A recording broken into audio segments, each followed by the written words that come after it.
Hello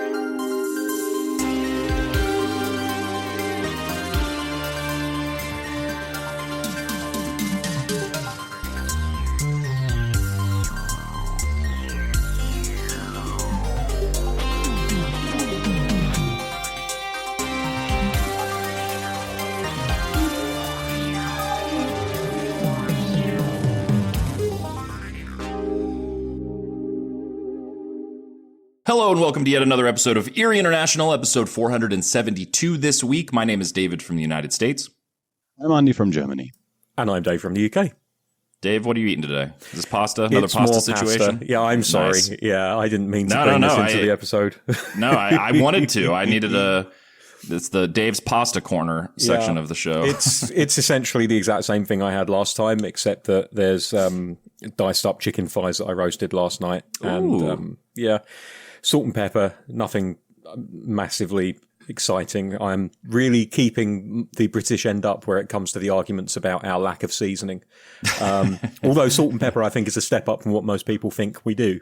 Which is that's pretty extreme for British food. Yeah. Like people are looking at me funny with my peppercorn grinder. They're like, "Are you mad? What are you doing?" Not only is it pepper, it's freshly ground. Such extravagance! What the fuck? And it's pink salt, by the way, as well. Ooh, Himalayan, I believe. Yeah, that's right. Yeah, nice. All right. I don't know if mine's Himalayan or if someone just got really happy with the dye, but dyed it immediately, making you sick.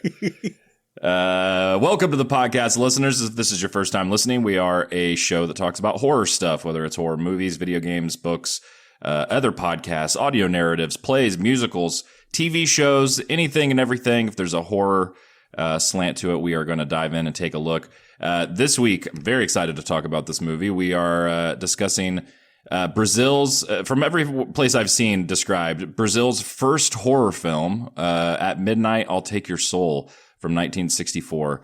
I will warn all of our listeners. I won't warn you guys because you already know.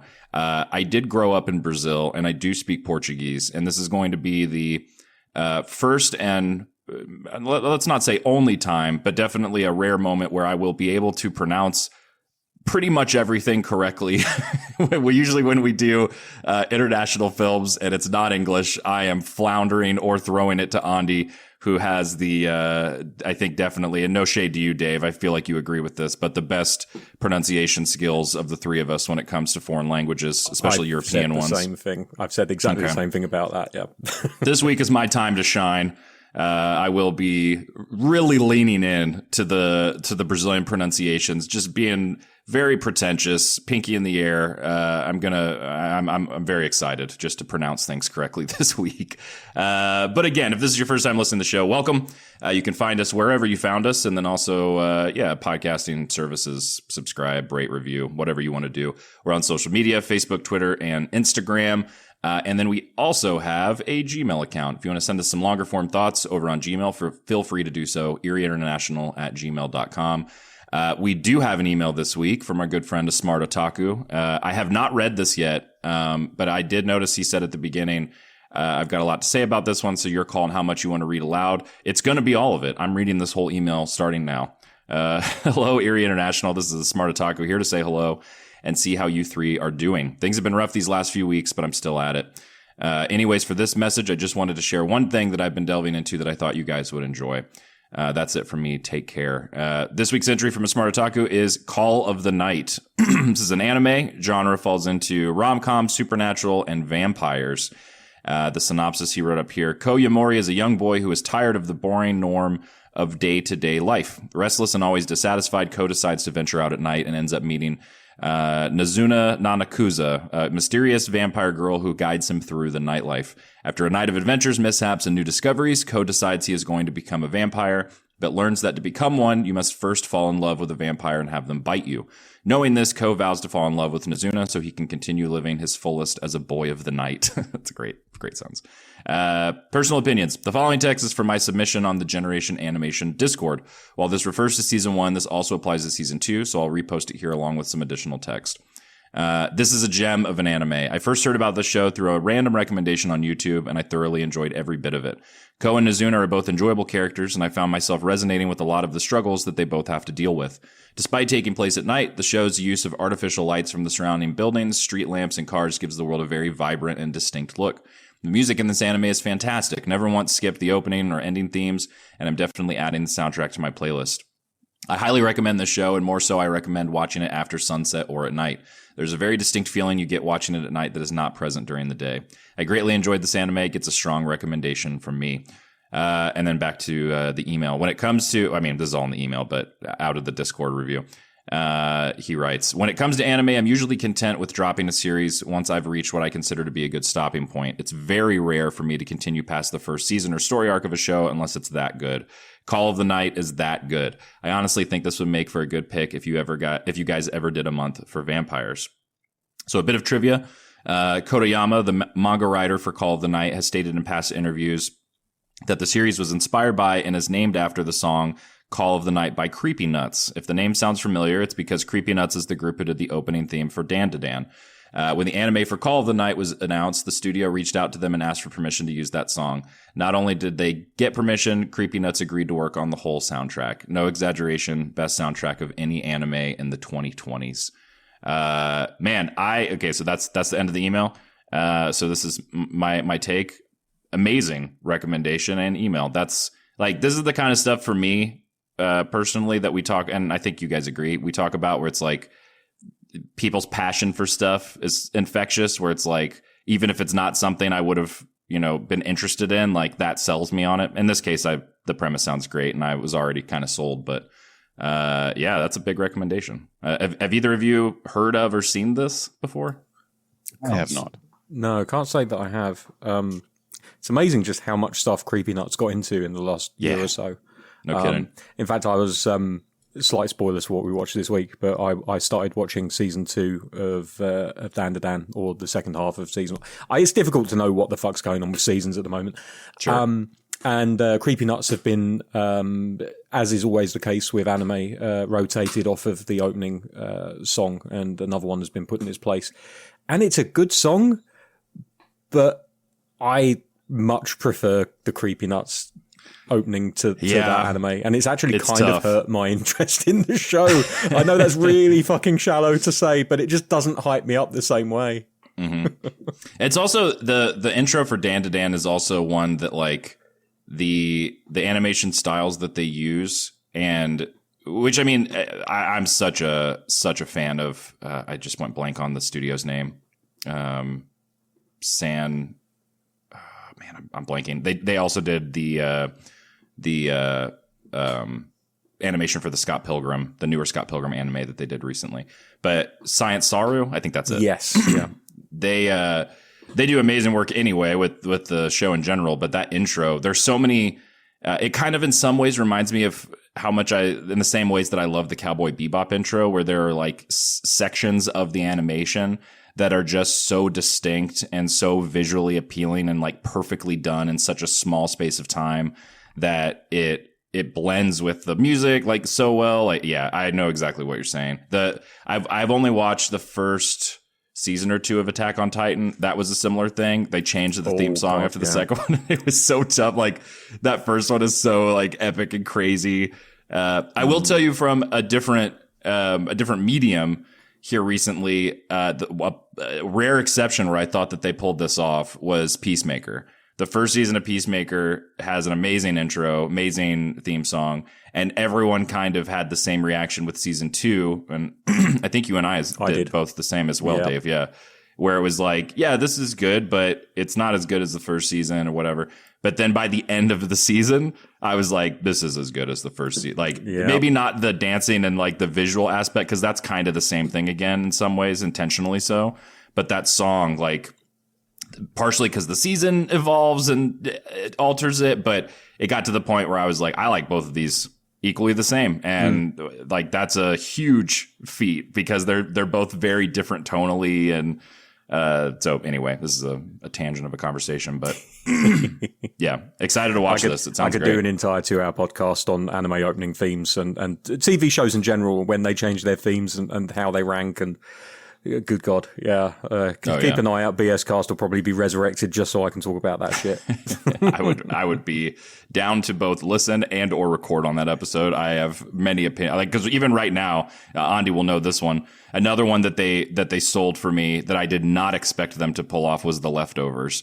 The first season or two of The Leftovers has that Max Richter like emotional, sweeping, orchestral, sort of score, and then. Do you remember who the woman is who sings when it changes, Andi? I know this was years ago. Yeah, years ago. No, I do not remember. But I'm sure you remember the theme song change. It's very different. It's like almost like a folk kind of country adjacent thing.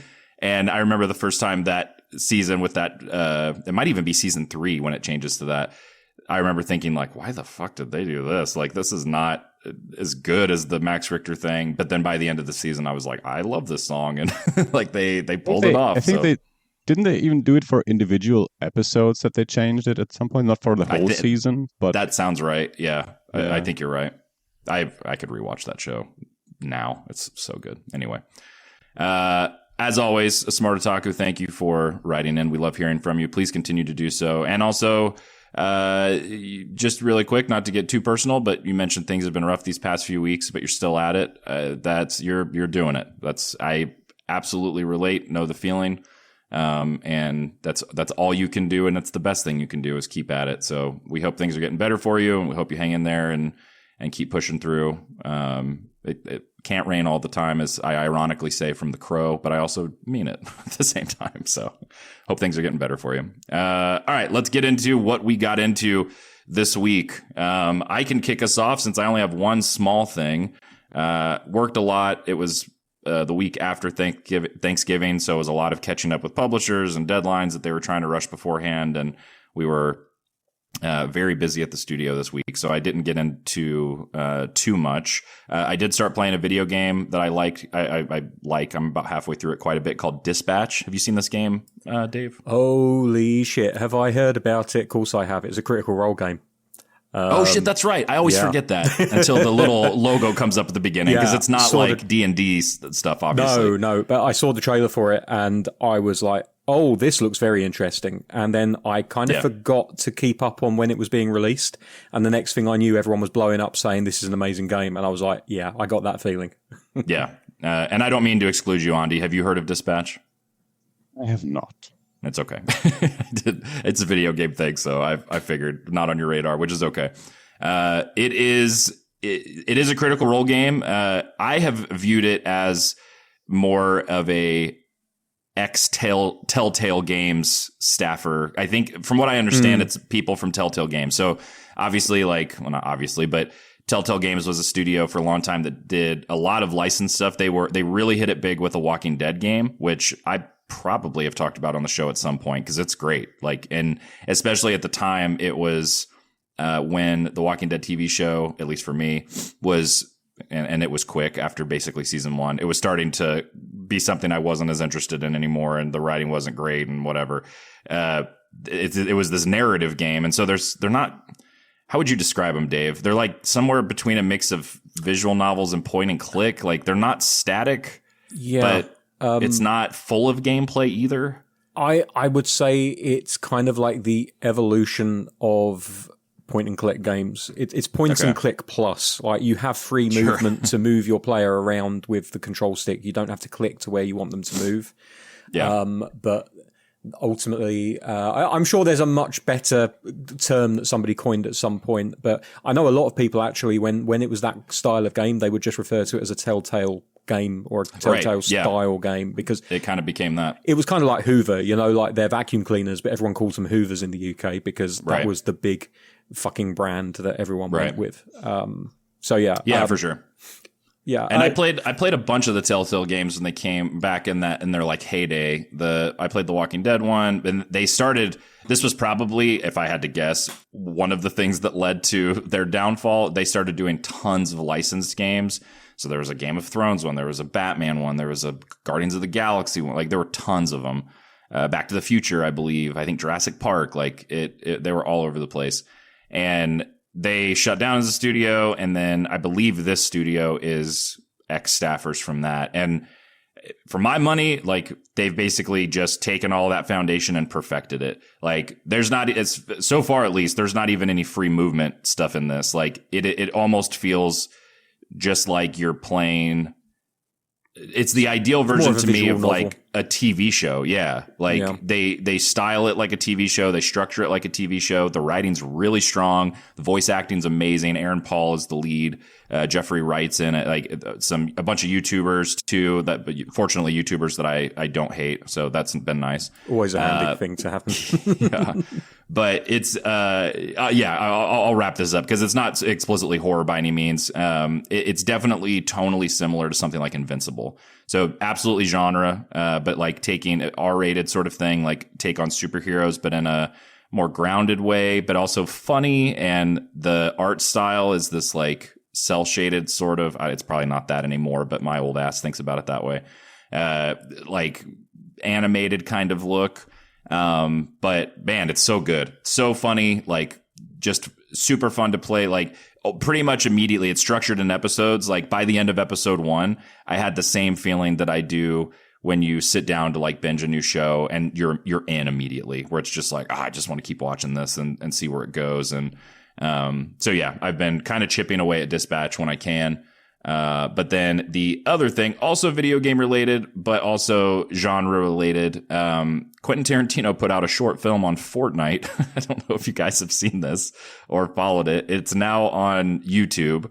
But our friend, Austin and we signed on to Fortnite, during the like premiere. They had different times like they've done on Fortnite in the past where they will premiere, short films or new episodes of stuff. They did one for Star Wars, for, I forget which animated show it was, but they like released the first few episodes within Fortnite. And there's like a virtual, it feels very much like Ready Player One. Not the short film, but just like the format, to where it's like you load into a virtual theater and there's other people running around and they're in costumes. I was dressed up like John Wick and, or my skin was, not in real life. That'd be hilarious. And Austin was running around as, I believe, the bride from Kill Bill. And then once the movie starts, it goes full screen. There's no distractions or anything, but it's the lost chapter from Kill Bill. So people know, obviously, they split the movie into 2 right now. And this is partially why Tarantino did this, is they've released the Whole Bloody Affair, like the single cut, which I'm seeing on Tuesday and I'm very excited about. And there was a section in the script. So when I was 15, I found the script online and read this back then because I was starting to get super into Tarantino movies and saw Reservoir Dogs and Pulp Fiction and for the first time Jackie Brown, and then Kill Bill had just come out. So there's a section in the script. There's this lost scene where Gogo Yubari's sister seeks revenge on the bride for killing her sister. And they didn't end up even filming it because it was going to add like an extra $1 million or something. I forget the numbers they said. And it was also going to add more time, both shooting time and then also run time for the film. So it stayed out of it. It was never shot anything else. So they took that screenplay, that short thing. Tarantino came back, directed Uma Thurman, who also came back on like a mocap stage, and directed her through the scene. And then they got an animation, like a studio house, whatever, to animate it. And I was curious going into it what it was going to be like, because it's Fortnite still. So there's like Fortnite stuff in the short, but Austin and I both like really liked it. Like we both agreed pretty quickly. Like I was kind of ready to be cynical about this in some ways, or to be like, this is cute, whatever. And still, it's not like, if I rewatch Kill Bill, I'm not going to pause it in the middle and be like, we have to go watch Yuki's Revenge now. Like I'm not that serious about it, but it kind of worked really well. Like they found a really good balance to where it felt a little tame for Kill Bill, because Kill Bill's obviously rated R and very violent, but also pretty edgy for Fortnite. And tonally, they kind of hit the right balance, I felt like. The Fortnite stuff is minor. It's more like stylistic stuff, or little references, or you might see a character in the background or in like a cutaway shot or something. But it's very much the bride and Yuki and a fight scene out in the street. And the vibe is all there from the original movies. I thought the animation looked great. Like they used, I think, Unreal Engine. They used assets from Fortnite. I thought going into it, it was just going to look like almost like a machinima thing where it was, just the Fortnite models and they, made a little movie or whatever, but, more polished than that, but still kind of, in engine or whatever. But no, it looks like K-pop Demon, maybe not that nice, but it looks like K-pop Demon Hunters in terms of like the frame rate or the Predator Killer of Killers movie. Like it's very polished. And anyway, it was a weird, Austin and I, we watched it and then we ended up talking after in this virtual movie theater lobby, which is hilarious since we've done that in real life many times, but about the just kind of like surreal aspect of like Tarantino 20, 30 years ago probably would have hated doing this. I mean, that's kind of our assumption or take. Like he's clearly changed and embraced certain things. This weird apprehension we both have of like, I like that this is kind of a meld of current technology and, online service gaming stuff melding with filmmaking in a cool way. At the same time, I don't want this to be the future. And I don't think that was anybody's like, claim or aim with it. Definitely not Tarantino. It doesn't seem like. But as a thing of what it is, which is this sort of weird kind of cross-promotional new thing, it worked. It was fun. Like we enjoyed it. So more excited about seeing the whole bloody affair on Tuesday, obviously, but it is on YouTube now. I want to say it's like 8 minutes long, maybe. It's not super long. And I can also it's one of those things too, where I could absolutely see purists, whether it's filmmaking or Tarantino or like whatever, being like, I'm not into this. But totally makes sense. I think I was ready to fall into one of those camps too, and was kind of surprised that I didn't. So anyway, wanted to throw it out there. It's free to watch now on YouTube or whatever, but especially if you're a Kill Bill fan, it's worth looking at. And it was also just like, for me, Kill Bill's probably my favorite Tarantino movie, and I always kind of cheated. And when I would rank, my top 5 Quentin Tarantino movies, I would put the Kill Bill 1 and 2 as number 1, since that was always his goal anyway. So if I'm a huge Kill Bill fan, so if you are a fan of those movies, I would definitely recommend checking it out, because there was also that it was fun seeing Uma Thurman be the bride again, even though it was through this animated lens. Like you could feel in her delivery. Obviously she does the voice acting too. Like it, I don't know. There was like a weird sort of fond nostalgia I got from it. But that was it for me this week. So let me throw it over to Andi. What'd you get into? I have exactly nothing. Dave, what'd you get it? I don't want to skip over you. No worries. So nothing then before I actually throw it to Dave. I was just saying that as a joke. No. It's, I don't know. November, December is always a bad time for me. It's so busy at work and it's cold and gray and dark and my batteries are super low. I fall asleep before 9 and I have no energy to do anything. I know I have not seen anything. No problem. Nothing horror-wise, at least. Okay. Dave, what about you? Any spooky stuff? There's one thing which I've already mentioned, which is I started watching the second helping of Dan to Dan. Again, not sure. I think we should start calling it that. The second helping, yeah. I enjoyed what I saw. Again, like I think that the lack of creepy nuts left me not as hyped as I would otherwise be. But that's not the show's fault at all. It picks up. This is where I'm not sure that it's actually season 2, and it might just be the second half of season 1, because it picks up halfway through a story with no reminders, no catch up, no nothing, and I'm just like, oh shit, yeah, we left it halfway through a story arc actually kind of taking place. They're in a spa village in the middle of nowhere that's got some creepy shit going on, and they're trying to help out one of I forget everybody's name in this show except for Okarun. But the girl, Momo is the girl. Momo, yeah, thank you. Her, yeah. So Momo's got this childhood friend who comes looking for help because his parents have gone missing and he doesn't know what's going on. And so she and Okarun both go to help figure out what's going on. And the first helping because fuck it, let's make it a thing, stops with about halfway through with them discovering like a hole in a wall that leads to a secret room, and Momo is having a spa. Just to confirm, I just looked it up, and that you're exactly right. The season 2 starts with what you're describing. That's just weird. They breach the fake wall and they discover a room filled with talismans. That's the end of season 1. That's so weird that it's just the fact that Strange there's place to yeah, like maybe this is a Western thing and they don't trust viewers to remember how they left the last season be.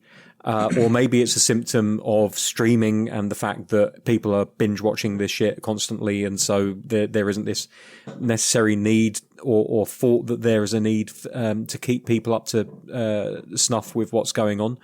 But it definitely would have helped if there was just a very quick kind of like, previously or something. I don't know. That's just me. I did remember enough that I wasn't completely lost, but it took until the second scene where we went back to Okarun and Momo's friend before I was like, oh shit, yeah, this is what was happening. So apologies in the background for the background noise, by the way, listeners. My dog is chewing happily on a marrowbone, and it's on the floor. And because laminate floor conducts sound like a motherfucker, you are all being treated to the sound in the background. I'll see if I can get rid of it in post, but now that I've mentioned it, maybe I should just leave it in. So yeah, I've been watching that, and that's not too bad. It's the same old Dan to Dan. It's a lot of lewdness, a lot of crudeness, a lot of over-the-top action. There is like so many of these demons and aliens, and you're never quite sure whether they're one or the other. There's a monster which might not be actually a monster and might just be an overgrown thing which is very rare but does actually exist. I love the way that this show treats it's kind of paranormal and extraterrestrial aspects, and it blurs that line where you're not entirely sure where one begins and the other where one ends and the other begins. So yeah, I'm going to continue watching that. I didn't have too much time to get deep into it, so I only watched the first 2 or 3 episodes, but I'll be going back to watch the rest of it. And then the other thing, and this isn't horror related, but it is related to last week's episode, so you're going to have to bear with me for a second, guys. I asked Alexa to just, oh no, I've said her name now, she's listening. I asked my smart speaker to play some music for me. And one of the first songs that came up was a song by a band called Ash, who I am very familiar with. I was a huge fan of their album 1972. Was it 1977? That's how big of a fan I was. I can't remember the name of the album. It was 77. Thank you, Andy. I'm not that big of a fan, apparently. Mainly because they had a song on there called Jackie Chan. And this was at a point where I was obsessed with Jackie Chan movies and kung fu and all that kind of stuff. It actually led to me learning karate, because you could learn karate in Brentwood, you couldn't learn kung fu. So there we are. I settled for karate instead. Then I got punched in the solar plexus, and I decided I didn't like it anymore. But that's another story for another time. So anyway, back to the story, very long-winded way of saying, it reminded me of the fact that Ash, their lead or rhythm guitar player, Charlotte Hatherley, left the band after only a few years, and she ended up having a solo career. And I was quite a big fan of 2 of the songs that she brought out very early on in her solo career. And those songs were called In the Summer, or maybe it was just called Summer. And the other one was called Bastardo. And imagine my surprise the other day when I thought, yeah, I'm going to watch those again. I went on YouTube, I started watching it, and then I went into the comments, and I found out that both of these videos were directed by a young man by the name of Edgar Wright. Ooh. And in fact, Bastardo is a who's who of Edgar Wright friends and co-workers. I'll just read out the list of people who appear in this video, because it is absolutely insane, especially if you grew up in the UK and watching UK TV around this kind of time. So we're talking late 90s, early 2000s. Some of these names are going to leave you guys cold. A few of them you will absolutely know. And there's 1 or 2 that they're on the borderline. I'm not sure if you'll know them or not, but I'm going to read it out now. So there's Julia Davis, Lauren Laverne, Lucy Davis, Alice Lowe, Simon Pegg, and David Walliams. You're exactly right. Yeah. Go ahead, Andi. So, I think most people, if they watch the British Office, will know Lucy Davis as the love interest. Alice Lowe, we've talked about on this show a couple of times now. There was, I think it was Sightseers she was in. I was going to say, wasn't she the woman in Sightseers? She was, but also she was in Garth Marenghi's Dark Place. Yep. And right. that was probably what she was doing around the time that this music video was made. Simon Pegg, everyone knows who Simon Pegg is. David Walliams, I don't know if you guys are going to be aware of David Walliams. He's very UK famous. What did you say? Little What did you Britain say, was Andi? big in Little Britain was big in Germany. Yeah. Got it. So he was in Little Britain, and he then became a judge on the X Factor or Britain's Got Talent. I can't remember which one. And recently he's been a little bit on the controversial side. There are some people that don't like him, some people that still like him, and he's done a lot of stuff which is very kind of like weird and problematic, and I'm not necessarily going to go into it now. It's not the time. But then like, there's people here that I'm like, Lauren Laverne was a pop star who then became a TV host back in the late 90s, early 2000s again. She hosted like Pop World, I think it was, and shows like that. And Julia Davis, the only thing that I can think of that immediately springs to mind that she's in that people might know is Gavin and Stacey, which is a very popular show in the UK. Sounds like you might be aware of it, David. I've never watched it, but I'm aware of it, yeah. Okay. So, because what's his name was on it that everybody hates, right? James Corden. I believe he was Gavin, yeah. I think he's co-writer on it. Okay. But yeah, so that's what she would probably be known for. But yeah, just absolutely insane, the number of people. And also, like, if people want to go and check this out, search for Charlotte Hatherley, and there'll be the summer video will come up, and there'll be Bastardo. Very, very different music videos. And actually, some people were saying in the comments for Summer that it kind of felt very Scott Pilgrim in a way that is weird because they came out the same year. The comic book and this music video came out the same year. And of course, Edgar Wright went on to do Scott Pilgrim. And maybe a lot of the things that he did in Scott Pilgrim, he kind of like lifted from this music video. I don't know. I mean, it's his work, so he can lift what he wants at the end of the day. But it's kind of weird just how different, like I was saying last week about how you look at some of his earlier movies and later movies, and you're like, if you told me that was the same director, I'd be like, I'm not so sure about that. Literally within months of each other, he was making these videos, and they look nothing like each other in terms of like the style. And if you told me that he directed both of them, I'd be like, okay, I find that really difficult to believe, but fine. Yeah.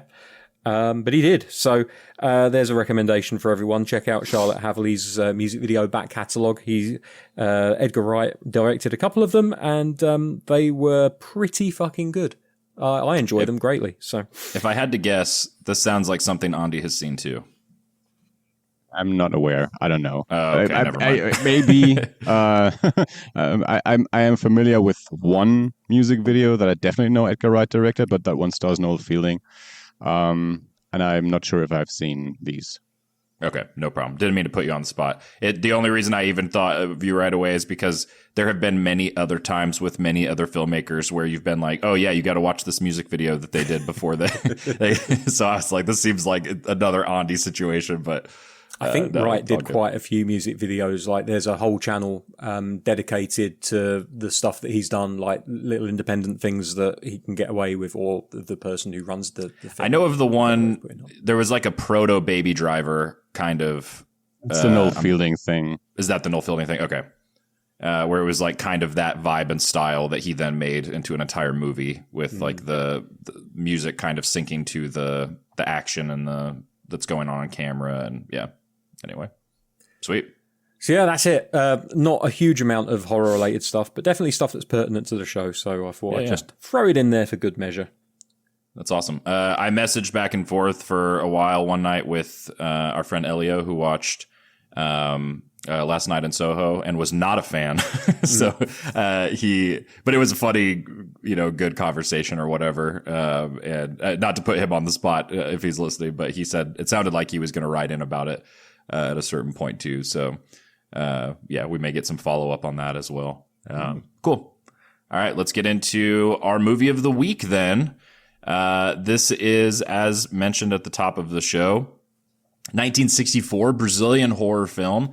Again, I haven't done like extra research to verify this, but I see it cited on multiple Wikipedia pages, on Letterboxd reviews, I was searching last night for like, list of Brazilian horror movies, and even people on like forums and stuff are always like, it's basically the Coffin Joe stuff. Like it seems, the consensus seems to be that it is the first Brazilian produced horror film. In Portuguese, A Meia-Noite Levarei Sua Alma.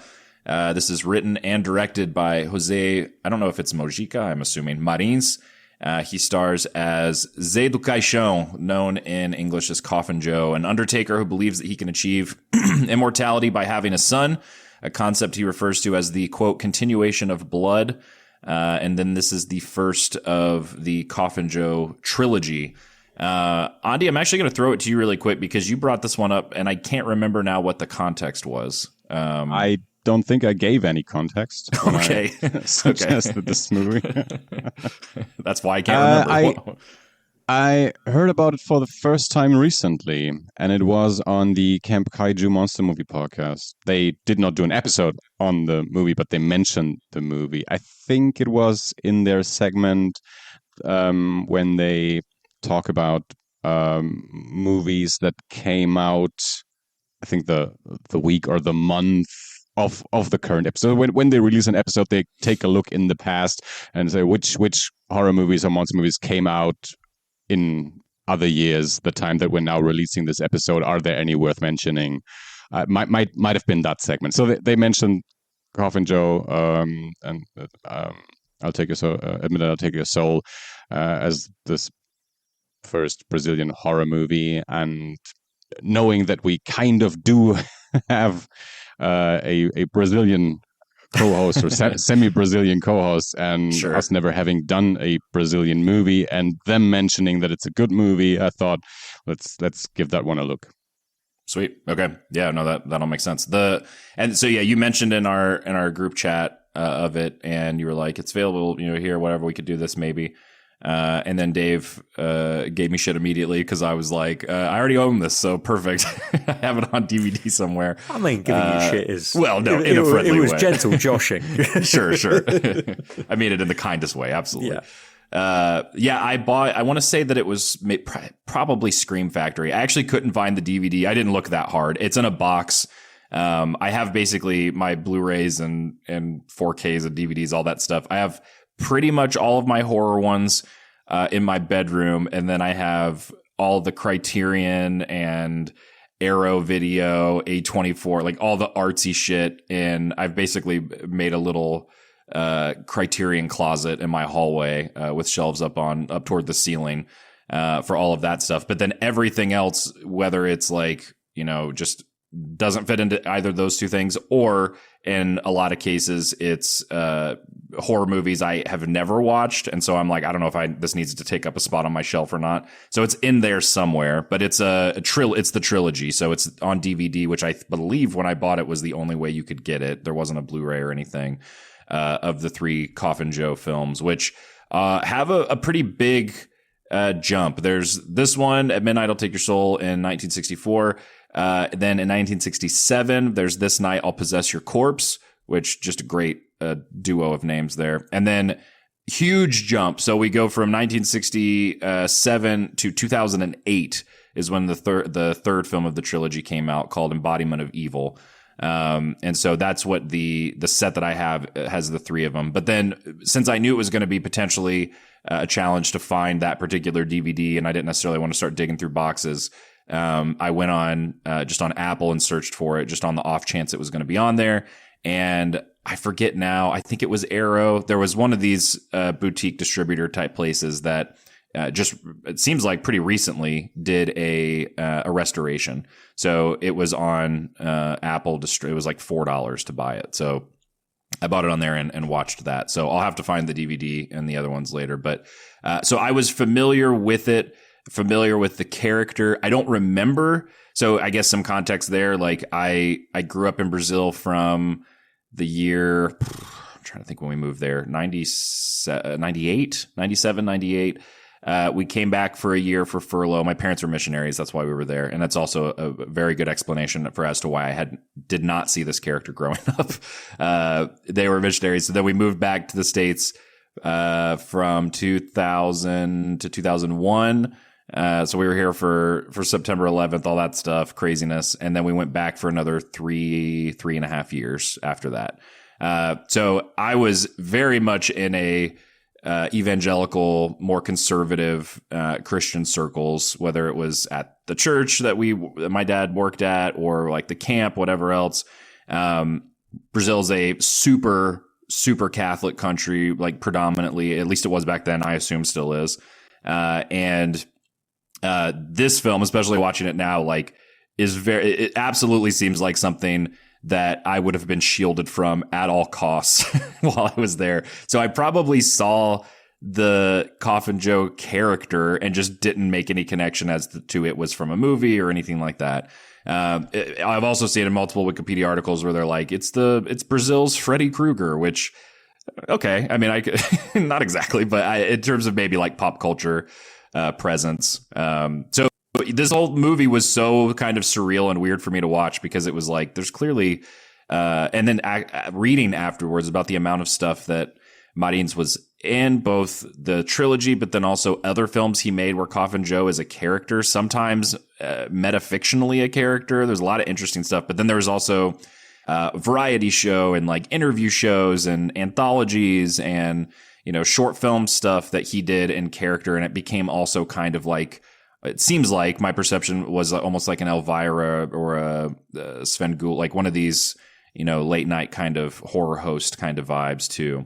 But this film in and of itself, yes, 1964, black and white. It follows, as we mentioned before, this protagonist. I mean, he's the main guy we follow, Coffin Joe. And he is trying to get a son, continue his bloodline. Very disdainful, rejecting of the ideas of the afterlife, of God, of Christ, of all of these traditions and everything else, in a way that to me genuinely felt like, oh, I bet this pissed a lot of people off. Like it feels very not edge. To me, it didn't feel like an edgelord thing, but it felt very intentionally like this is meant to make people uncomfortable, especially if they're Christians or Catholics or whatever else. But let's go around real quick and give our overall thoughts on it. Andi, I'll have you kick us off this week. What did you think of At Midnight, I'll Take Your Soul? I think this movie is very watchable and I would recommend it. It has this amateurish charm to it. It feels like there's basically no actor in this movie. I don't know.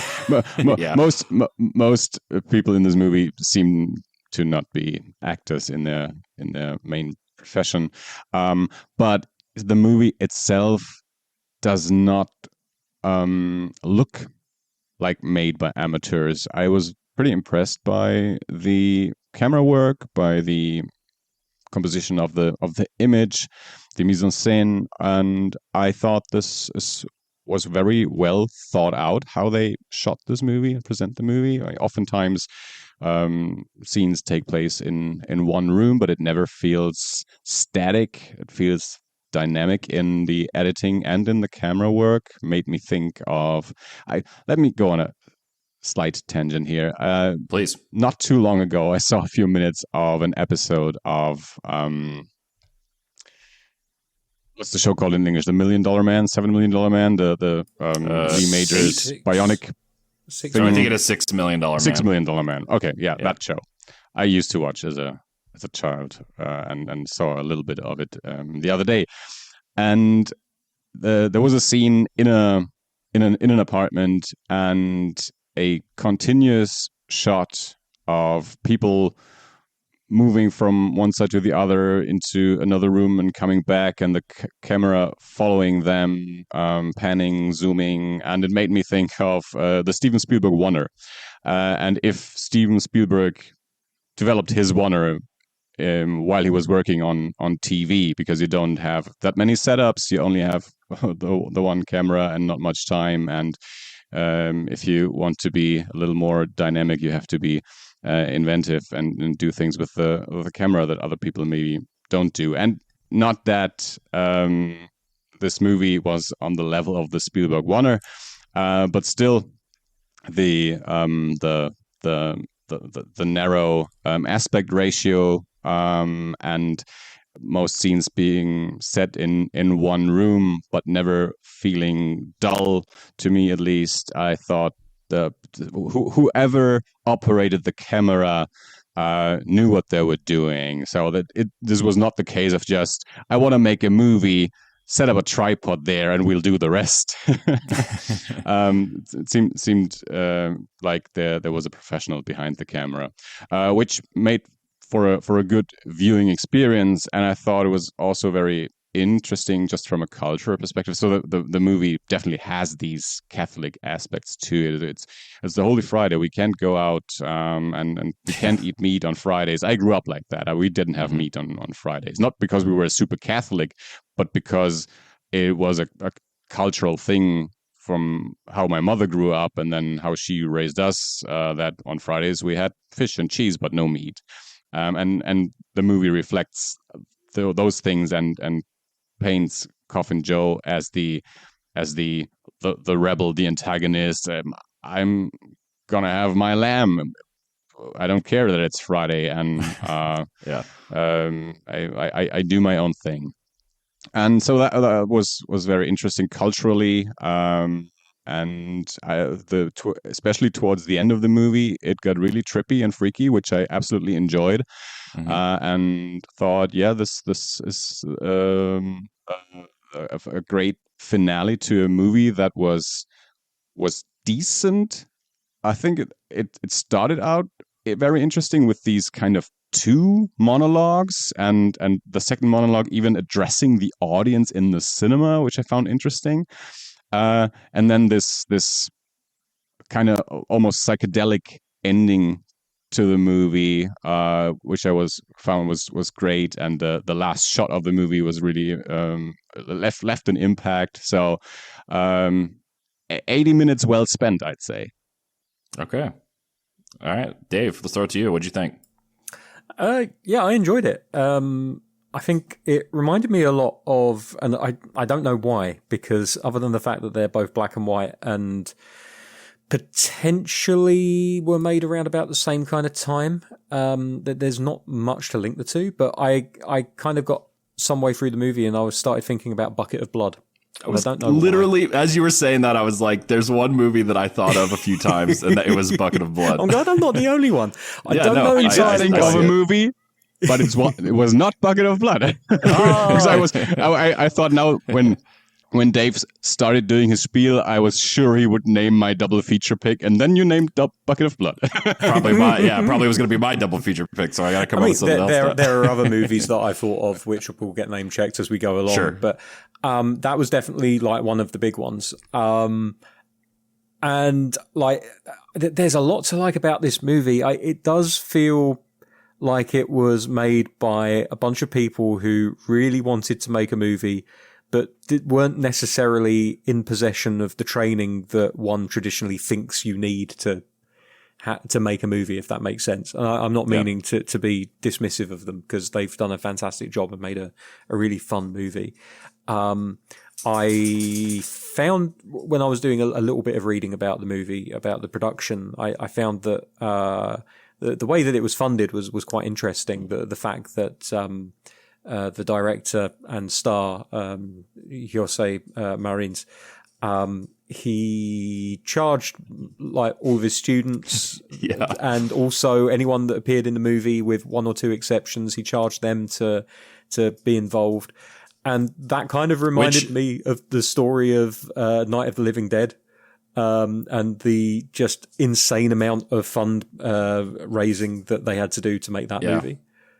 That's why when Andi said that earlier about like these people that like you can tell they're probably not. I was thinking about that. I read that same factoid that you just mentioned, Dave, where it was like, not only are they not actors, they paid to be in the movie.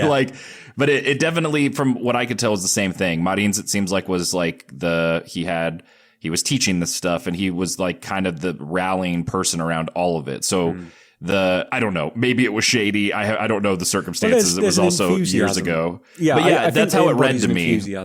Was that it was like he's teaching, like, so he viewed it as like a transactional sort of thing where it's like you can have this experience as part of the school too, but also there is like a indie DIY exploitation kind of thing of like, you know, we're gonna make the actors fund this movie. Like, it's kind of funny. Yeah, like I think it could be viewed and could possibly be shady, but also, like, if you just come at it from a very honest point of view where you're like, look, I'm making this movie, if you want to be in it, if you give me this amount of money, then I'll let you be in it. You know, like that's, I think that if you're upfront about it and everyone knows what they're getting out of the situation, then I find it hard to fault, that style of fundraising. Right. It's, like I said, it's been done before. Like, Night of the Living Dead, I don't necessarily think people paid to have like main roles, but I know that there are stories of like local businessmen who made contributions to the making of the movie and got promotional consideration, I think it was, or like I think there was one guy who became like a background zombie, like it's just random shit, you know. Butchers who would basically supply the raw bits of meat that would fall out of zombie stomachs, etc. So yeah, I haven't got a problem with that, and it does infuse this movie with an enthusiasm and just a spirit of real adventure, and there are a couple of scenes in the movie where I thought to myself, dear God, I think I'm watching a snuff movie. Like when I can't remember her name, but his best friend's girlfriend, who he ends up taking for his own, when she's on the sofa and he's slapping her around the face, and you see this at the very beginning of the film as well. That looked like someone was being slapped around the face. That didn't look like stage punches or like they were pulling anything. And I was like, holy shit, I hope that she knew that was coming, because that looks fucking real. And that's... I'm not going to sit here and say that's good filmmaking, because it's really not. Like, you shouldn't have to physically hurt someone to make something look good on camera. But it's fucking effective, if nothing else. I just hope that she was in on it and she was on board for it, because otherwise that is some Hitchcock level shit, like Birds level shit there, you know, or at worst, actually. Shining. Yeah. Great filmmakers, but terrible human being. So yeah, I did enjoy it a lot. I thought that he gives a fantastic, Marins, gives a fantastic performance in his kind of mental breakdown moment where he dares the spirits to come get him and nobody does. There's a lot of pretty good performances. I thought that, the opening of the movie, essentially spoiling all of the death scenes, or a lot of the traumatic scenes at least. I could do without that. I would like to see that in the movie rather than it being like the modern fascination with let's put all of the action set pieces in our trailer so that people know that they're coming. Like, I could do without that. I want to be surprised by what's happening on the screen when I watch the movie. Like, it can take you out of a movie a little bit if you're constantly like, okay, so when's so-and-so going to get slapped around the face, and when's this person going to get drowned, and or like somebody died seemingly, and you're like, well, there's this thing I saw in the trailer that hasn't happened yet, so I know exactly. that. Exactly, and it takes you out of the movie a little bit. I thought the Rodolfo one was actually the most effective one, where you see him cowering in the corner at the beginning, and then his death is a lot fucking worse. Like, that guy got off easy in the opening of the movie, compared to everyone else getting drowned and whatnot. But no, I thought it was a really effectively made movie. The version that I saw, I don't know if it was a good transfer or if it was just very grainy because that was what they had to work with at the time. I mean, David, you've got them on DVD or sorry, Blu-ray, but you said that you watched it through Apple, right? Yeah, well, the thing I have is a DVD. There wasn't a Blu-ray, so I would imagine what I watched will, once I can find the DVDs to compare, the thing I watched is probably significantly better because it was a pretty new transfer. Like that's the only reason I think it was even on the Apple Store. I'm assuming before this transfer, it probably wasn't on there, but I think it's probably a combo of both things. The transfer. Everything about it looked great, looked very clear, but there's also multiple moments. And from what I read, this continues at least into the next one where there's like clearly audio out of sync for like a line or two, or there's editing things where I think it was just the inexperience and sort of like low budget exploitation kind of thing going on. So I think it's a combo, but especially if you watched not as clear of a transfer, that's going to seem even more in the unpolished camp for sure. Sure. Like, and so like to that end, I think probably it's just not the best transfer that I watched, but it was more than clear enough that I could see most of what I was supposed to see. And, like the quote unquote special effects, pretty good actually. Like, I don't know what their budget was for this, but I think that they did a really good job of making a movie on what was very clearly a shoestring budget if he's having to charge everyone that's appearing in the movie. I'm not going to keep going on about that, but you know. So yeah, I thought they did a really good job of it. It was fun. I wouldn't mind if I can track down the other two. I wouldn't mind seeing how they continued the story along. But yeah, enjoyed it. Cool. Yeah, we're 3 for 3 on this one. It was a roller coaster for me though. Let me tell you, because the beginning of the film, same deal. I think I went into it, the DVD set, the cover and everything from what I remembered, I was thinking that they were newer films. So I forgot that the first two are from the 60s. So once I saw the new poster that they have for the transfer or the whatever they did, and then the beginning of it, there was part of me that wasn't upset. I have no issues watching older movies, but I think I've mentioned on the show, it happens less and less now as I've gotten older and I've watched more and more older films. But I was born in 89. So there, was always kind of a thing for me where stuff that was much older, there would be an adjustment period at the beginning of like, all right, I've got to my brain needs to click into this because the staging and the camera work and even the acting, it's all going to be so different feeling because of, the different styles and, change in technology, all of the above. So yeah, once I saw it was in black and white and it was older than I had remembered, there was part of me that was like, okay, I don't really know what to expect. This might be one where, we've watched tons of movies on the show. And there have been, multiple times where we'll watch an older film where it'll have a few moments that are great, but then the rest of it, we're like, it's fine. Like it's, it doesn't look the best and it's older and there's not really anything that necessarily sets it apart. So I wondered if we were going to be in that scenario.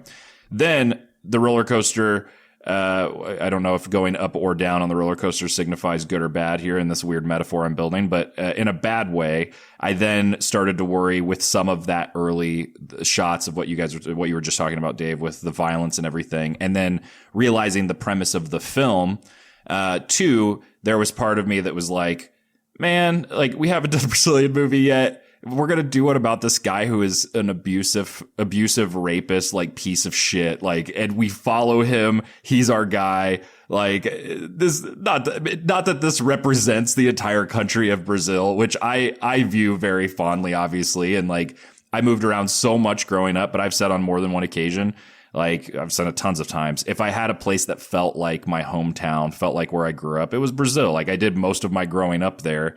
And formative years, all that kind of stuff. So I have obviously an affinity and a very emotional connection to the country. So there's part of me that was just kind of like, oh, this is kind of like, not the best representation or whatever. But then the more it went in, the more I was like, oh shit, I'm into this. Not the dark abusive stuff, but you start to realize like, oh, this is I don't know if I want to make this comparison now because I might use it for my double feature pick, but this is a morality sort of tale. Like, he is our protagonist, but also we're going to see his comeuppance. Like, we're going to see him like get what's coming to him. And that is telegraphed throughout the movie, whether it's, curses from witches or, declarations before suicides or whatever. Like, there's dark stuff. And also, like you said, Dave, like, there's a few scenes in it where you're just like, holy shit. Like, even for 64, this is like pretty brutal. And it's weird because there are other moments that aren't at all. Like, he kills one woman by putting a spider on her face, and then you see the spider on her face, and then it's done. You're just kind of like, oh, okay, I guess it bit her and killed her. Like, there's definitely, and then, there's not a rape scene, but definitely I don't even know if implied is the right word. No, like, it's clear. I would say, yeah, like, you don't have to see the sausage being made to know that there's a sausage being made. 64, so still, even for the kind of movie it is, even for the country it's coming out of and not being the Hollywood system, like, they're still, cautious with how but it's very clear that that's what's happened. But it has those dark moments, but then, he's not a likable guy, and it's not even like I haven't seen Henry Portrait of a Serial Killer, but it's not even like that sort of situation or how I've always understood that movie to be, which is like, let's get into the mind of a maniac or whatever. Like, the rest of the town's constantly talking about Coffin Joe to where they're just like, fuck this guy. Like, this dude sucks. We're tired of dealing with him, and more overtly in other cases too. So by the time I started to realize kind of and get into the vibe of what was going on and understanding of like, okay, no, at least my interpretation, like, we're not supposed to be sympathetic towards him. And by the end of the movie, you're excited about seeing that full sort of breakdown. The exploitation, I keep using that word, but the exploitation elements of it, the DIY, sort of low budget filmmaking to it that we've mentioned, all the stuff that you guys have already said, for me, absolutely added to my enjoyment of it, to the texture of the movie overall. The more I watched the movie, the more it made sense to me how he would be. I kind of like scoffed at the idea of it being Brazil's Freddy Krueger earlier, but only in the sense that it's like very different characters.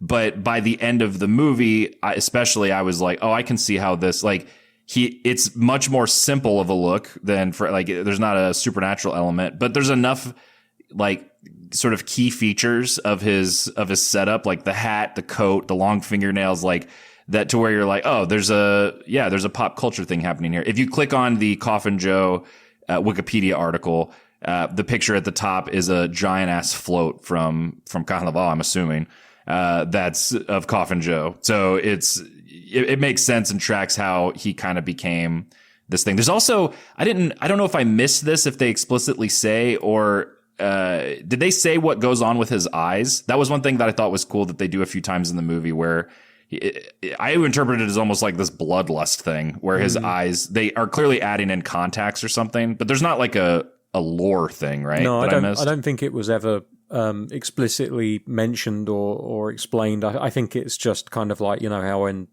someone has got a rage on, it's right, that's like how they I viewed it. A blood vessel pop in their head or something.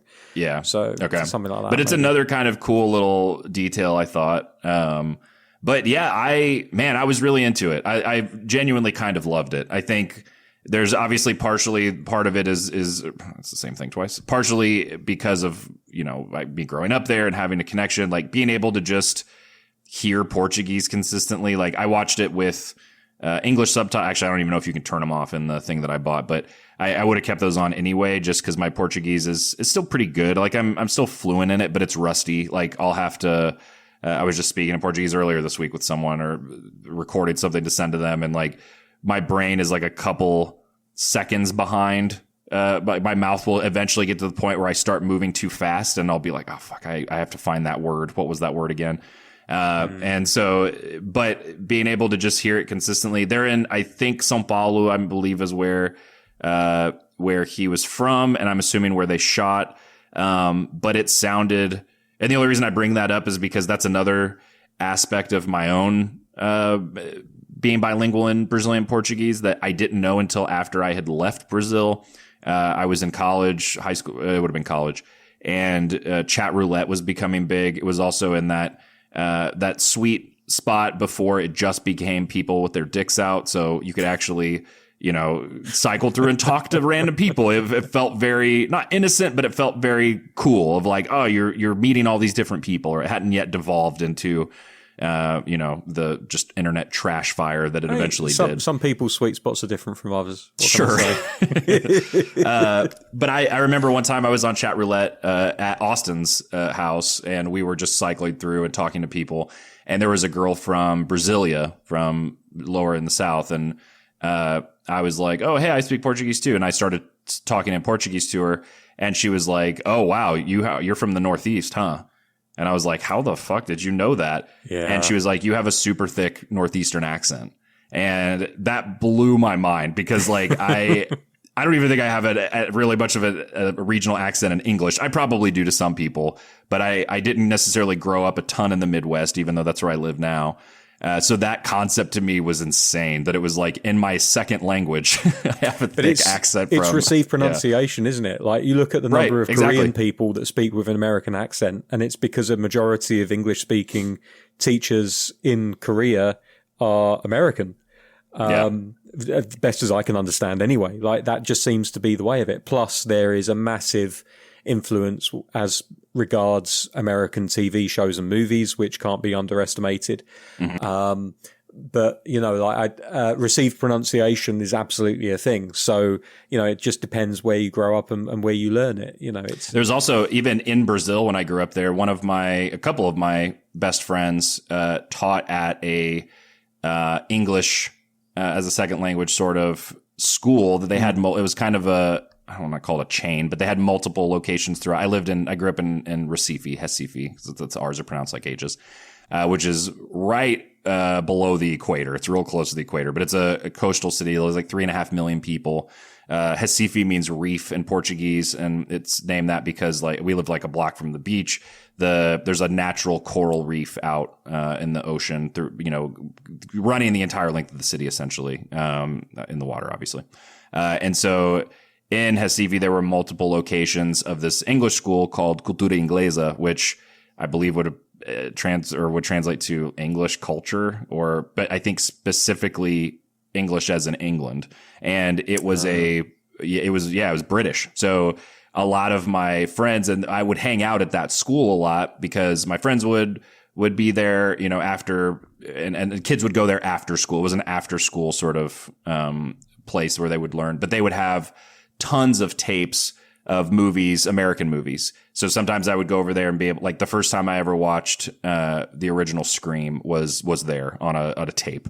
But then I think I watched Dumb and Dumber for the first time there. Like, I can remember a ton of movies that I watched there for the first time because they didn't have subtitles in Portuguese because they were meant as teaching tools, obviously, for kids to watch. So anyway, all that to say, there were some of my friends, when they would speak in English, they would have obviously an accent in Portuguese, like Brazilian accent, but they would also have a slight British accent because of the specific brand of English that they were learning. So anyway, this is way off topic in some ways, but no, I fucking love that. I'm also super tickled. Interesting. I'm tickled by the idea of Scream being used as an educational material. Yeah, I know. It's Brazil. It's very much more open. We need to learn some words that only come up in Catholicism. Quick, get a copy of The Exorcist out of the cupboard. Yeah, exactly. So yeah, there was that aspect of it too that I think just from a sort of like almost a heartwarming, nostalgic place for me, being able to hear all the Portuguese and click into all of that, I really enjoyed. And then yeah, by the end of the movie, I was like, I want to watch the next two. I want to track down what I can of the other stuff. Like, apparently there's comics and TV show. It sounds like a lot of the stuff that Martins did back then, or not Martins, back then was, especially the TV stuff. From what I read, there was really no recording of it, so it sounds like a lot of that early stuff is just lost media now. There's no way to watch it at all. Period. But I haven't gotten on YouTube yet. I'm sure there's stuff on there from throughout the years. Man, I'll tell you one more thing. This is a very Chris Farley show sort of observation.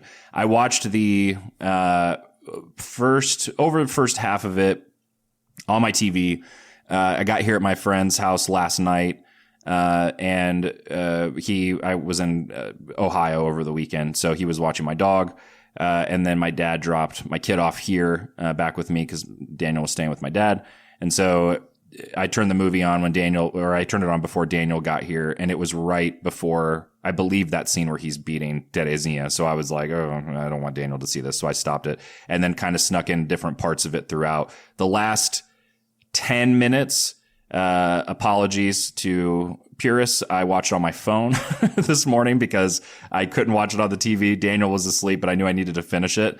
So I couldn't 100% make out if it was just a practical effect I wasn't seeing. But when the ghosts start showing up at the end, did they do like an on film scratchy sort of thing and their outlines, or was that something practical I just couldn't make out? I think it was done on the actual, like, physical on the film, like scratching it, like you said. Okay. And I think specifically that was with his best friend that he murdered. Friend, yeah.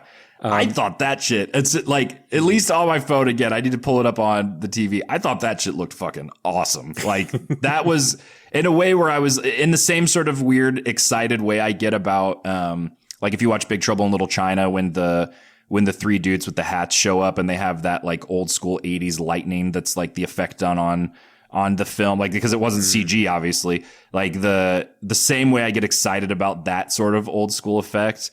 I was just, that kind of blew my mind, where it was like, man, 64, like a Brazilian low budget, like kind of horror exploitation, like that looks super cool. Like it worked really well for me. And then that whole sequence, as Andi mentioned, like getting kind of psychedelic, it's a little drawn out and it's a little like this dude going from place to place, just screaming or whatever. But it was kind of part of the charm too, I think. And then by the end of it, yeah, I thought that was such a great, like, you know, they find him, his eyes popping out, his face is all fucked up. And then we have that like cross dissolve with the clock striking midnight and like the whole, you know, curse / prediction coming true. Like I thought it all tied together in such an awesome way. And also a cool ending for a movie that has two more where it's just like, he's dead. Like, well, how are they going to do this or whatever? But in a way where I was like, I'm excited to see how that stuff plays out. Anyway, I'll shut the fuck up now. I had a lot of fun with this. I'm glad you guys liked it too. For sure. Like I think part of the reason why I thought that because it did feel like they drew out his suffering a little bit in terms of, you know, It was just like a marathon, 15-20 minutes, kind of like him walking all over the place and running and being scared and looking like he shit himself. I think the reason it works, for me at least, is because like he's been doing just reprehensible shit the entire movie and getting away with it almost scot-free. That not only do I want to see him get his comeuppance, but I want it to be drawn out and painful for him. And you know, so it's absolutely deserved, all of the stuff that he gets. But also like the way that they go to it, like they take the witch's prediction or her reading of the future of, like, you know, when you hear the wind in the trees, it's actually the dead coming to greet you, and a black cat will cross your path, but it will be the devil, and all of these things play out, and then you hear her in the background being replayed over on the soundtrack of the movie again.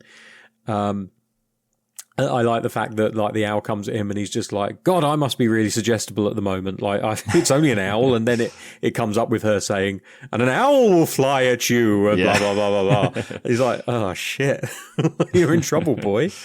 I really liked it. I felt like if there was one failing for the film, in that last scene, it was that for all of the physical pain and torment that he's inflicted on his victims, it would have been nice to see him suffer physically a little bit more.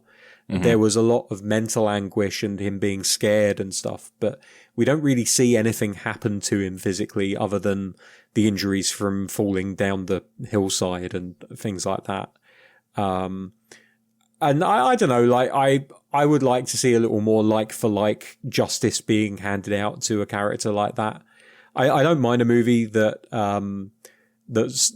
is told from the point of view of the antagonist, and a movie that doesn't really have a protagonist, so to speak. It has a bunch of protagonists who all end up getting fridged as the movie goes on.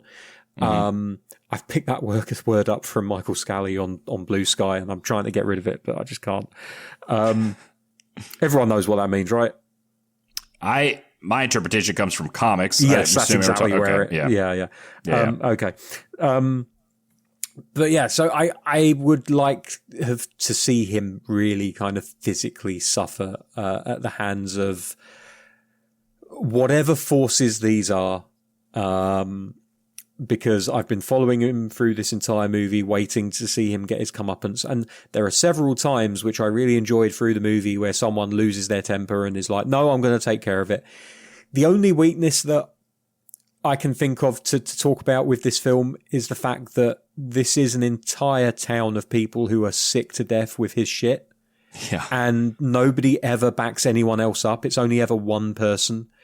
And I guess that nobody else wants to take on the responsibility of digging holes and burying dead bodies because he's in such an unassailable position that apparently people don't want to rile him up or whatever. But to me personally, like that, I felt like there needed to be something. There needed to be some reason, some power or hold that he has over the rest of the town that stops them from just out and out just being like, there's more of us than there is of him. Like, I think not to interrupt you. Because I know exactly what you're saying. And there are moments of that where there's part of you that's just kind of like, okay, fine. Like somebody say something or do something like this. He's not a physically imposing guy. He doesn't have like, powers that, that they see and fear necessarily. He doesn't have a gun. There's not really like you do see acts of violence that then intimidate them. I mean, he hits that one dude with actually this leads into my exact point. He hits the one dude with the crown of thorns. Yeah. I viewed it, and maybe this is me bringing too much of my upbringing into it. I viewed it as absolutely what they were leaning into, which is that religious, I could feel that sort of fear and vibe as a kid growing up 30 years later, both in America and in Brazil, of like, especially for Christians, evangelical Christians, and I think probably for Catholics as well, there is like a legitimate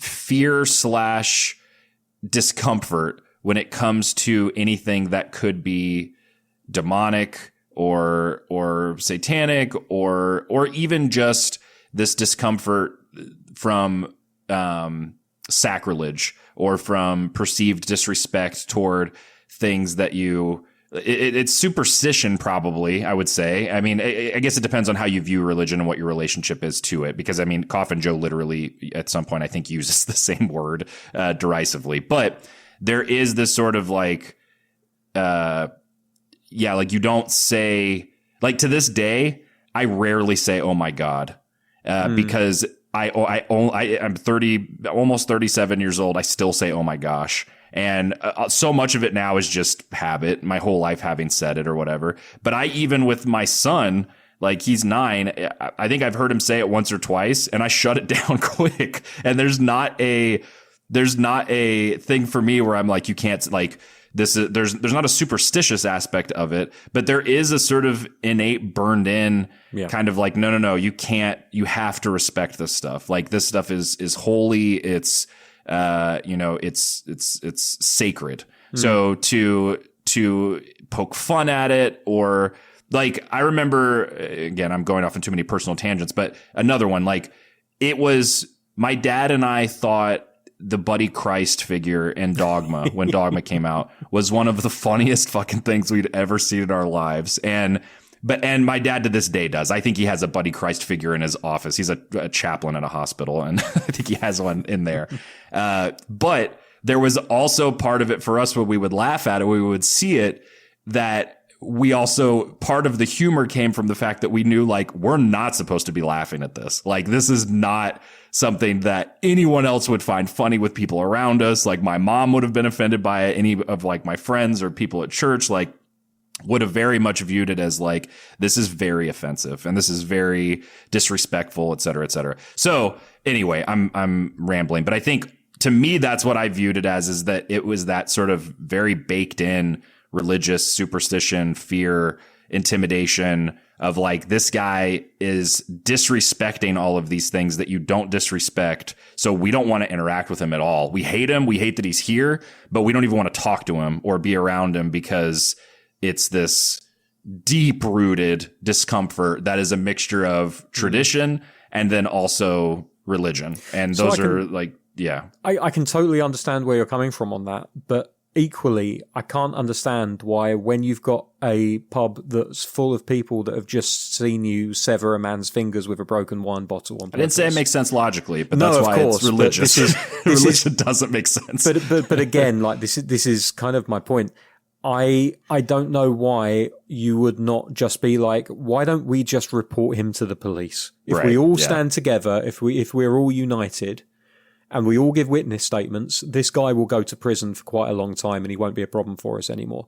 Rather than just turning the other cheek, which I know is a very biblical thing to do, but turning the other cheek will get the other cheek slapped by someone like that. And at some point, you just have to take a stand. I mean, I think Vatican City has its own police force. It's not like the police is an anti-Catholic thing. I think too, like, they don't say from what I remember where it's set, but it seems like it's in a country town. So I think that probably also plays into it, is like, even from when I grew up in Brazil, like we worked out in the Brazilian outback, and there's a whole like awesome sort of culture and history with all of that stuff. And I have a Criterion movie I haven't watched yet. That's a Brazilian movie from the 60s. That's not horror, obviously, but has to do with a lot of those themes and historical characters, etc. But there is definitely a difference. Like, I bet if this was in São Paulo, if it was set in the city, that he probably would have been done quick, or at least much faster. If it was in the city, I think there wouldn't be such a dominant Catholic presence within. Probably still Catholic, but more not liberal or progressive. Those are words that probably don't mesh exactly right. But like, less room for superstition, or just more people. I think also too that it seems like they're in a small place where there's that like kind of small town.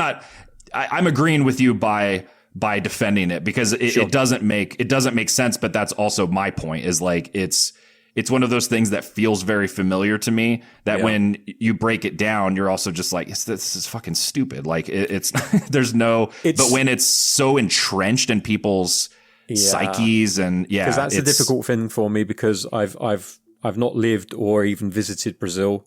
I am not a Catholic. I grew up Church of England, but very, very lax Church of England. So, you know, I know the Bible verses. I know the stuff we were taught in Sunday school, because I went to that for a little while. And then I didn't have to go one day, so I never fucking did again. It's a very British attitude to religion. Sure. And also, like, I wasn't alive for another, 20 years after this movie was made. So from a time point of view, from a cultural point of view, from a religious point of view, I can't necessarily relate directly to this movie with what it's saying, the exact story it's telling. Yeah, and so sure. I can only really relate to it through what I would expect to happen if that shit was pulled in my town. I think there's also a healthy dollop of it being a low budget amateur thing.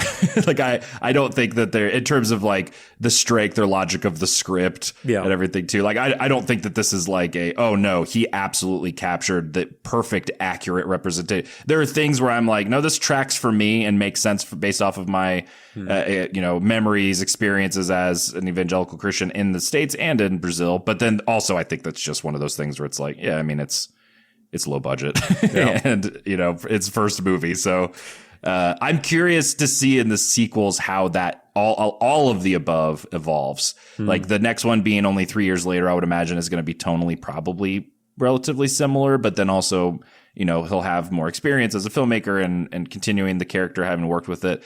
But then I'm especially curious to see the third one being in 2008, because there would have been so much, and also so much politically that would have happened in Brazil in the time between these first two films in 2008 with corruption and coups and dictatorships and just all this stuff that we have seen, not we, the three of us specifically, but just in general, so many films coming out of Brazil that are either direct responses or metaphors or whatever else to there was one just recently that was, I think last year, was a big Oscar movie that had to do with that stuff directly. It was more of a biopic thing.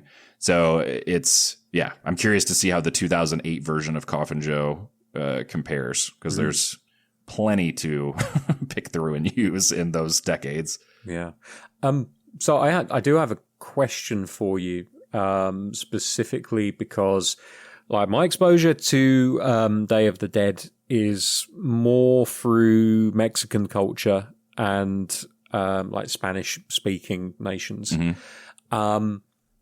So what I'm interested in is like whenever I've watched a movie where Day of the Dead is being celebrated, it feels much more like a carnival event where everyone is out and about and enjoying themselves, and or families are gathered in graveyards paying respect to their dearly departed and hoping that they may connect with them through some means, even on like an emotional or spiritual basis. The way they treat it in the short time that they mention Day of the Dead in this movie makes it feel like Brazil and Portuguese in general are a lot more fearful of the day. Is that the case, or did they just decide that this is how they treat it in their town? Or so, great question. I don't totally know, and the reason I say a great question is because I wondered the exact same thing. Not that makes it a great question, but I wondered because I went back and rewound when they said, because I saw in the subtitles when I was watching the very end of it, I had it turned down because Daniel was asleep in the same room. But I wondered, I was like, what do they call that in Portuguese? And it is the same, Dia de los Muertos in Portuguese, Dia dos Mortos or in Spanish for the first one, Dia dos Mortos in Portuguese. But then there's also Dia de Finados, which I think is like it would be like Day of Endings or Deceased maybe. But I wondered the same thing. I think part of it I wouldn't have known in Brazil, even if it was bigger, because I was in that evangelical Christian bubble. Yeah. And Day of the Dead, as we know it with like Mexican culture and everything else, is very much not or at least my interpretation through media and everything else from what I've seen of it, is not a scary bad thing. It's a the joyful opposite. thing. It's a day of remembrance and of honoring and remembering your family members and all that kind of stuff. So I think that it is less observed in general, not like on a national scale. Like it exists, like Halloween, probably not to the same level, but Halloween was similar, where it was like Dia das Bruxas, like Witches' Day. It was a thing, but like none of the stuff we associate with here, like no one was observing it there that I ever saw. There was no trick or treating or haunted houses or anything. Like, so it probably would have been more of like my memory would be like not a novelty holiday, but something to where it's like people know it exists, but unless you're from that culture, it's probably not going to really be a day different than any other day. So it didn't have that level that I remember, where there was, ofrendas and like the masks and all that kind of stuff. But I think probably just with that's another thing too, is like, I don't know about other South American countries. Brazil is the only country in South America, I could be wrong, but from what I remember, that doesn't speak Spanish. So all the countries around are Spanish speaking countries. Brazil is Portuguese, Brazilian Portuguese to be specific, because it is different than Portugal Portuguese. Yeah. But not way different. In fact, the first time I heard someone speaking Portuguese, it felt like I had just suffered a traumatic brain injury, and was like, it was the weirdest thing, because I was like, I can understand this guy, but I also feel like I'm having a stroke or something, like something's wrong. It's like listening to a Scot. Yeah. Yeah. It's like, I'm Same making it out, but completely the affectations, like everything was just like, what is happening? Yeah. Try speaking to a Glaswegian as an English speaker and you have the same effect. So I would imagine there's some of that too, where it's like, obviously the countries around Brazil and South America that speak Spanish aren't Mexico, so there's not that direct thing. But I would imagine some of just like the bleed over from the different places around, maybe similar to how like relationship that we have in America with Canada and Canadian culture, where it's like we're familiar with it and we hear about it, but then you'll see things on TV or like candies or, you know, different cultural things where it's like, what the fuck is this thing? Like, we don't have that here. And, but we're aware of it or whatever. So that would be my guess. I wondered the exact same thing. That's why I rewound it to be like, is this just them recognizing Dia de los Muertos, like how we know it, or is it their thing? And it seemed like their thing, but also, with some like slight differences, I guess. Okay. The big ones, the big holidays are like, even Christmas wasn't a huge holiday in Brazil. New Year's Eve was the big one.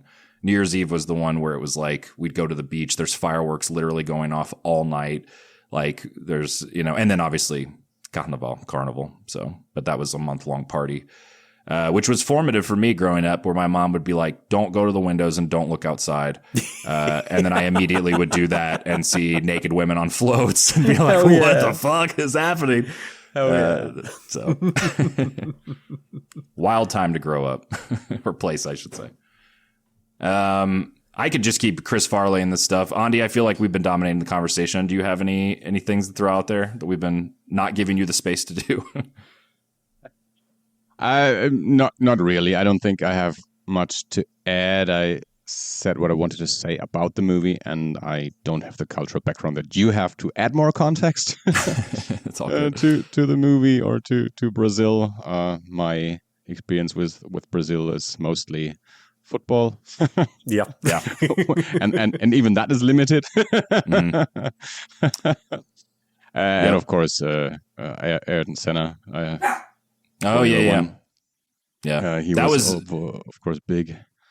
That was crazy. I remember seeing within the first week or two when we moved to Brazil, somebody bought me a pack of cookies, just like Oreo style cookies, but they were like vanilla. They weren't Oreo cookies, but and on the package was this like almost like chibi style animated guy in a racing jacket, and I was like, "Is this like the company?" And they're like, "Oh no, that's Senna." Like he was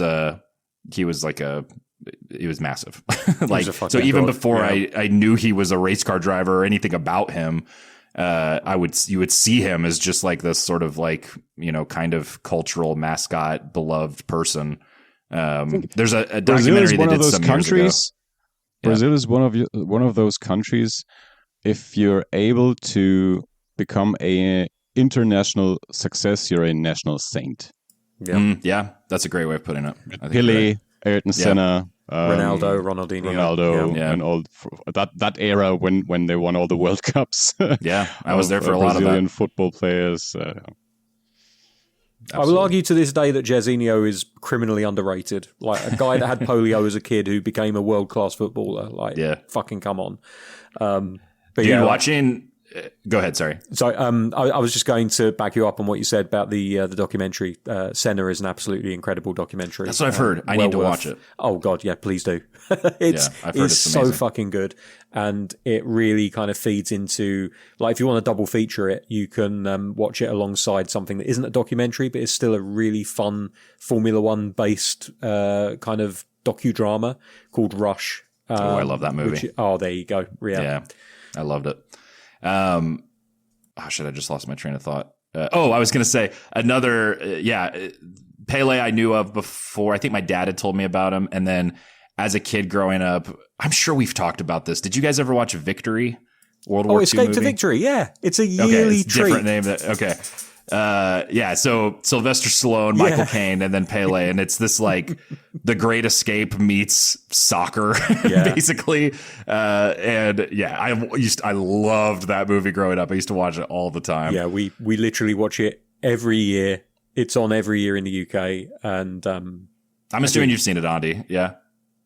I'm definitely aware of it. I know I've at least seen parts of it. I'm not entirely sure if I've seen the whole thing. Okay. It could have been, 35 years ago that I saw it, but I'm not certain about it. It's a really fun movie. It sounds that's encouraging to hear then, Dave, because I've wondered, I haven't seen it in probably at least 15, 20 years maybe. So I've wondered if it holds up. So I'll have to revisit it. I tell you what, the reason it holds up as well as it does is because not only is it a period drama, so it's not going to age badly, but the rest of the footballers in the movie were professional footballers of the era, like Bobby Moore, Franz Beckenbauer. Nobby Stiles, I think, was in there. Like just so many household names of the day. And then on top of that, you've got young Sylvester Stallone, who was still a bit of a unknown hot. I don't know, was Rocky before or after that? I can't remember. But anyway, like he was like the hot thing at the time, and Michael Caine was the established actor, and then fucking Pele, like just to top it all off, you know. I mean, he had to play. I think he plays Jamaican in the movie because I think he's. I could be wrong. I thought he was Brazilian. He's Brazilian. Yeah, he's Brazilian. He is Brazilian. I think I remembered him. The nationality of his character being no, that's what I mean. His else. character is Brazilian. I just checked it. Yeah, because he had like my memory of it is that his English is a little rough. Like it's not quite. But there's like I remember there's like a little scene where he's talking about like his character is talking about growing up in like a favela or like playing on the streets and stuff. And but at least in the cast list on Wikipedia, which they have the nationality of each character afterwards, it has him as Brazil. Oh, he was Brazilian. So probably made him Jamaican in the British dub. Yeah, maybe that was it. I like the idea of British dubs for movies that are already in English. Max von Sydow's in it too. I forgot about that. Yeah. Man, I'm gonna have to rewatch this. And also it's 81, so it would have been after at least the first Rocky, which was 70 something, I think, right? Yeah, that's right. Pretty sure. Oh man, Beckenbauer wasn't in the movie. What the fuck? Okay, I'm just having a bloody moment over here where my brain. I was watching this every year. Holy shit! What the fuck is going on? There's definitely German footballers in the. There are also English footballers who played German players. Yeah, I'm sure. Because why the fuck not? I'm trying to figure out. I've probably heard you say it. I'm sure this isn't the first time we've talked about the movie. I've probably heard you say Escape to Victory. But yeah, the Wikipedia article is just called Escape to Victory. And then it says in parentheses, or simply Victory. That's the only title I ever knew it as. So it must have been a Avengers Assemble. Wait until you hear the German name. Oh, yeah. Like Eagle Bicycle Kick 7 or something badass. It's actually Flucht oder Sieg, which means escape or victory. Escape or victory. You guys have both. And, nice. Dave, do you have any other final thoughts? I'm pretty much good. Do you have anything to throw in before we do double feature picks? No. I think we've covered most of the bases. Yeah, I think so. Okay. Let's do some double feature picks then. Andi, kick us off. What do you got for your double feature pick on At Midnight I'll Take Your Soul? 1962. USA, another black and white movie made by a bit of an amateur, Carnival of Souls. Yeah. Ooh, one of my favorites. That is the movie that came to my mind when watching At Midnight I'll Take Your Soul. And I didn't even make the connection that both movies have soul in the title until just now. But especially, even halfway through the movie, I thought of Carnival of Souls as a double feature. I wasn't entirely sure if the connection was right. But then when At Midnight came so trippy and psychedelic towards the end, I thought, okay, this definitely belongs together. So yeah, I think that's a great pick. Awesome. Dave, what you got? I could have gone for that, especially because the YouTube algorithm very nearly had me rewatching it today. Literally after I finished watching Midnight I'll Take Your Soul, it said, "Do you want to watch this?" And I was like, I haven't got time, but I wish I did. So no, that's a great pick. I wish I had gone with that. I've actually just gone with Bucket of Blood, just because I immediately thought of it as I was watching this film. That's it makes me want to rewatch Bucket of Blood because I don't know why I also thought of that, but it was one of the first ones that came to my head. Yeah, it's a weird one. As Andi described Carnival of Souls, I'm like, oh yeah, that one. I'm more surprised that one didn't come in my head more than Bucket of Blood. But yeah, Bucket of Blood made sense. Maybe because we're folling the antagonist essentially of the movie. Could be. And a lot of the scenes take place in bars, and I don't know. I had a gut feeling, so that's what I went with. I went with something much more modern, but once I started to see the trajectory and the structure of the movie along with the title, I was like, oh, this is like anti-religious, old school 60s Brazilian Drag Me to Hell. Like the protagonist in Drag Me to Hell, much more sympathetic. And you feel for her at times and her journey and everything. Mm-hmm. But the promise is right there on the label. And spoiler alert from Drag Me to Hell, she gets dragged to hell at the end of the movie. And there's that, same sort of curse comeuppance kind of morality thing at play. So I thought of that might be kind of a fun, and also more of a fun palate cleanser, because as we've mentioned, At Midnight I'll Take Your Soul does get pretty dark at times, whereas Drag Me to Hell has some amazing moments of genuinely hilarious comedy in it that get mixed in with I also have such a specific weird memory. I saw that movie with my wife at the time. She hated horror movies in general, and she especially hated satanic, like demonic possession stuff. So I'm pretty sure I just straight up acted like I didn't know what the movie was about, knowing full well what we were about to go into, at least that it was a Sam Raimi movie. So she wasn't like super mad after, but she was just like, I can't believe you made me watch that, blah, blah, blah. And then as we're like kind of bantering or arguing in the car, we see a family in a minivan get hit by another car, like this horrible car accident, which I'm then running over to their car. Fortunately, everybody was safe, but like the dad in the front seat is completely knocked out. I'm on the phone with 911. The kids are crying. It was just this like weird specific thing that happened where it was like, now every single time I think of Drag Me to Hell, I think of the very real and visceral car accident that I saw after the movie, which again, everybody was okay. But anyway, strange movie that I have all these weird connections to. What happens when you watch satanic movies? She probably, with how we were both raised conservative Christians, she probably thought that in the back of her head. Because you looked out the window at those boobies. Yes. So that's what happens. That's why you got to stay away from R-rated movies, card games, and dancing, kids. And definitely don't ever swear either.